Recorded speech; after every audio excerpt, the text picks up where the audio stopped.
বিভিন্ন পর্যায়ে সবাই যে একসাথে 150 জন আসবেন তা না, বিভিন্ন পর্যায়ে ওনাদের প্রতিনিধি দল আসবেন এবং নির্বাচনের শেষ পর্যন্ত যেটা জানতে চেয়েছিলেন সেই ক্ষেত্রে আমরা বলেছি যে নির্বাচন শেষ হওয়া বলতে বোঝায় আমরা গেজেট নোটিফিকেশন পাবলিকেশন পর্যন্ত আর তারপরে আমরা কিভাবে রেজাল্ট পাবলিশ করি আমরা এবং এই রেজাল্টের তথ্যগুলো আমাদের ওয়েবসাইটে থাকে কিনা ইত্যাদি ইত্যাদি। এগুলো মূলত ওনারা গেছিলেন রংপুরে এবং চিটাগংয়ে। সেখানটা সম্পর্কে আমাদেরকে যেটা বললেন যে আমাদের কাজের যে অগ্রগতি আসছে সেটা সন্তোষজনক এবং বিশেষ করে রংপুরের কথা বললেন যে ওনারা আর সৈয়দপুরে গেছিলেন, রংপুরের সৈয়দপুরে।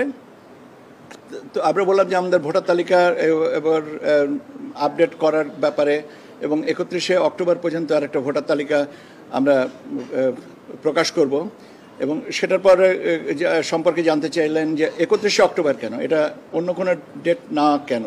তো আমরা যুক্তিটা বললাম যে আমরা নতুন ভোটারদের নিতে চাই, ভোটের শিডিউল ঘোষণার আগে আমাদের ভোটার তালিকা কনফার্ম করতে হয় ইত্যাদি ইত্যাদি। তো এইটা এখন ওনাদের অবজারভেশন আমাদের সাথে এবং ফার্দার ক্লারিফিকেশন নিয়ে ওনারা আজকে ফিরে যাচ্ছেন, কালকে ফিরে যাবেন এবং যাওয়ার পরে ওনারা বোধহয় একটা প্রতিবেদন পাঠাবেন।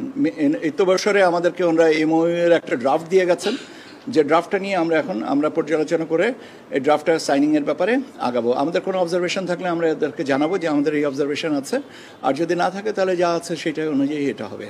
এর বাইরে আর আমাদের সাথে আজকে কোনো আলোচনা হয়নি, ব্যাস এইটুকুই।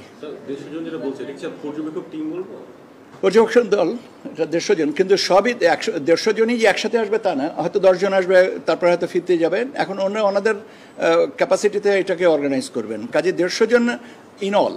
তো আমাদেরকে ওরা এই নামগুলো পাঠাবেন ওনাদের ডিটেলস সহ, যেমন বিদেশি পর্যবেক্ষক আসলে তার স্বাভাবিকভাবে তাদের ভিসার ব্যাপার আছে, তাদের পাসপোর্ট ডিটেলস আছে, এখানে অ্যাকোমোডেশন অনেকগুলো ব্যাপার আছে, সেগুলো নিয়ে সিকিউরিটিজ আছে, এই সমস্ত বিষয়গুলোকে আমরা পর্যায়ক্রমিকভাবে টেক আপ করবো। স্যার, নির্বাচন পর্যবেক্ষকের জন্য কেন হচ্ছে কি এমওইউ প্রয়োজন হচ্ছে?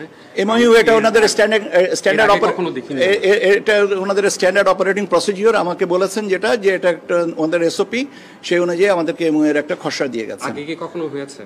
আগে আমি এই নির্বাচন কমিশনে কাজ করিনি, অথবা আমার পূর্ব অভিজ্ঞতাটা নাই। এমওইউর যে খসড়াটা দিয়েছে কন্টেইন আসলে কি মূলত? আচ্ছা, আপনার একটা জিনিস বোঝা উচিত, 3 মিনিট আগে এমওইউর খসড়াটা পেয়েছি। আমার স্মৃতিশক্তি এত ভালো না যে আমি এই জিনিসটাকে ফটোগ্রাফিক মেমোরি থেকে আপনাকে বলতে পারবো। আমাকে একটু শ্বাস নেওয়ার জন্য একটু সময় দেন। Definitely sir, if you may, মানে কি আছে এটা যদি একটু জানাতেন।